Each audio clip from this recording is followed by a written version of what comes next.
Election night 2020, when all eyes were glued on the returns, Greensboro police were focused elsewhere.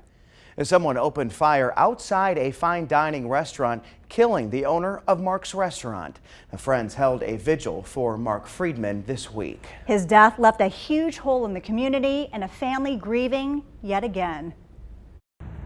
Mark Friedman was on course to slow down. He was the guy next door that was friendly, who was happy, who loved what he did. He would have been a year away from retiring from a career that came calling early in life. This is when he's young and he's just starting to learn how to cook in a restaurant. Instead of preparing for his golden years, his sister is looking back at his life. This was the first time Robin Friedman had been inside of his Greensboro home since his murder. She lives in Washington State.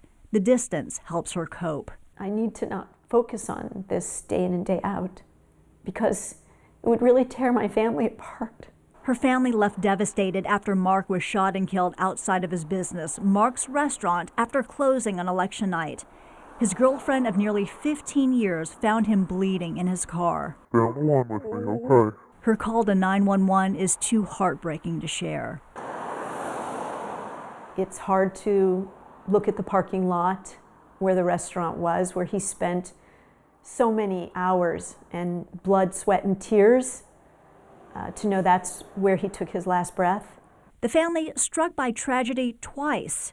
In 2014, a car hit and killed their mother while crossing the street. You want to say goodbye to your family members. You want to help ease them into whatever awaits us after this life. You want to have closure and some peace of mind.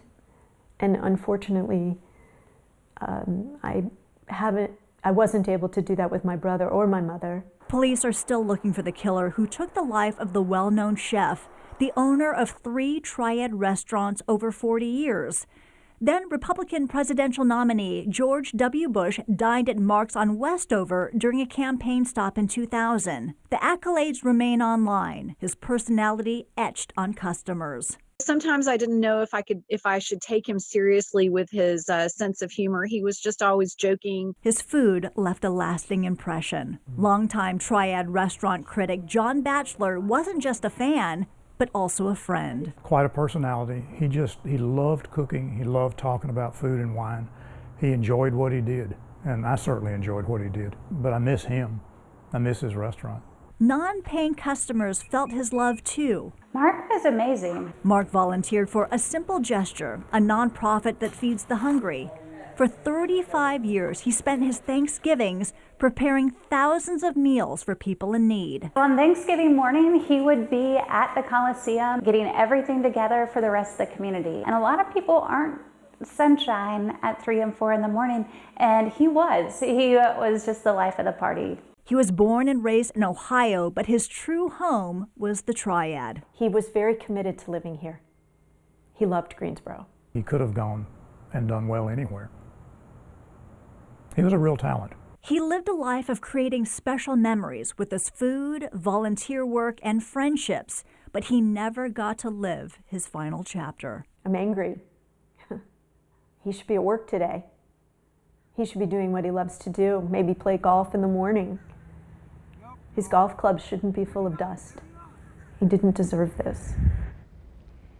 Greensboro police are looking for a suspect with a stocky build who was captured on poor quality surveillance video.